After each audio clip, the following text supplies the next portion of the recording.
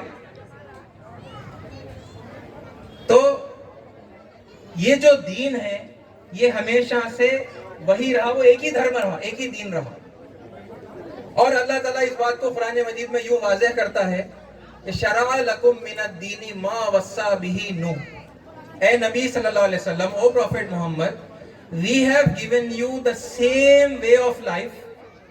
ہم نے آپ کے لیے دین کا وہی طریقہ مقرر کیا ہے جو ہم نے اس سے پہلے مہارشی نوح کو عطا کیا تھا. نوح علیہ السلام کون ہیں؟ ہندوستان کے بہت بڑے رشی منو, مہاجل پلاون والے منو, جن کا تذکرہ بھوشیہ پران کے اندر اور دوسرے ہندو جو ہے اسکرپچرز کے اندر ملتا ہے. وہ جنہیں, یہ وہی ہستی ہیں جنہیں ہمارے سبھی ہندو بھائی کہتے ہیں کہ ہم منو اور سپت رشی کی سنتان ہیں. اور ان کے پاس وہی واقعہ کم و بیش ان کے اسکرپچرز میں پایا جاتا ہے جو بائبل میں بھی ہے اور جو قرآن میں بھی ہے, کہ انہوں نے لوگوں کو دعوت دی سچائی کی طرف, اکثر لوگوں نے نہیں مانا, پھر اوپر والے نے انہیں آدیش دیا ایک ناؤ بناؤ, ایک کشتی بناؤ, اور پھر اس کے بعد میں جب وقت آیا تو سارے ایمان والوں کو, سارے آستھکوں کو لے کر وہ کشتی کے اوپر سوار ہو گئے, اور پھر اپنے ساتھ ایک جوڑا ہر قسم کے جانوروں کا, پرندوں کا انہوں نے رکھ لیا, اور پھر اس کے بعد سیلاب آیا جسے آج کی زبان میں ہم کہہ سکتے ہیں سونامی. یہی واقعہ وہاں پر ہے. اور جب سیلاب ختم ہو گیا اور سارے پاپیوں کا ناش ہو گیا, سب کافر جو تھے وہ مارے گئے, اس کے بعد انسانیت اثر نو شروع ہوئی منو سے اور ان کی سنتان سے اور ان کے ساتھ جو ایمان لانے والے تھے ان لوگوں سے. اور ہمارے ہندو بھائی یہ کہتے ہیں کہ ہم منو اور سپت رشی کی سنتان ہیں, اور ہم انہی کی سنتانوں میں سے ہیں کیونکہ ہم باہر سے نہیں آئے. تو اسلام قبول کرنے سے پہلے ہے نا, اسلام قبول کرنے سے پہلے ہمارے پوروج کون تھے؟ ہمارے پوروج بھی پھر ہندو ہی تھے. وہ سب منو اور سپت رشی کی سنتان کہتے ہیں اپنے آپ کو. تو میں اور آپ کیا ہوئے؟ میں اور آپ بھی منو اور سپت رشی کی سنتان ہیں. یہ ہے. اور یہ دین, یہ جو دھرم ہے جو محمد صلی اللہ علیہ وسلم کو دیا جا رہا ہے, یہ نیا نہیں ہے, یہ وہی ہے جو ہم نے اس سے پہلے نوح علیہ السلام کو دیا تھا. والذی اوحینا الیک, اور اسی کا اے نبی صلی اللہ علیہ وسلم ہم نے آپ کو جو ہے وحی کے ذریعے سے, یعنی وہی دھرم آپ کو دیا ہے. وما وصینا بہ ابراہیم و موسیٰ و عیسیٰ, اور جو کچھ ہم نے اس سے پہلے ابراہیم علیہ السلام کو, موسیٰ اور عیسیٰ علیہ السلام کو دیا تھا, یہ وہی دین ہے, کوئی نیا دھرم نہیں ہے. تو دھرم بھی واستو میں ایک ہی ہے. اور ایک بات آپ کو بتاؤں کہ یہ جو دھرم ہے نا, جو ہمارے ہندو بھائی جس دھرم کو مانتے ہیں, اس کا نام ہے سناتن دھرم. سناتن کا مطلب آپ لوگ جانتے ہیں, وہ جو صدا سے سیدھا چلا آ رہا دھرم. اس کا ایک اور بہت خوبصورت ایک اور نام ہے شاشوت دھرم. وہ جو صدا سے سیدھا چلا آ رہا اور آئندہ بھی, آگے بھی ہمیشہ سیدھا چلتا رہے گا, وہ دھرم شاشوت دھرم. آپ کو پتا ہے اللہ تعالیٰ نے اسلام کو قرآن مجید میں کیا کہا؟ اللہ تعالیٰ نے کہا, بار بار کہا, ایک بار نہیں بار بار کہا, ذالک الدین القیم, وہی سناتن دھرم. یہ جو اسلام ہے یہ کیا ہے؟ ذالک الدین القیم, وہی سناتن دھرم. ذالک مطلب وہ دین, دھرم کا ایکویولنٹ ہے, زندگی گزارنے کا طریقہ. قیم کا مطلب وہ جو صدا سے سیدھا چلا آ رہا, جس کا سلسلہ کبھی نہیں ٹوٹا, عربی میں اسے قیم کہتے ہیں.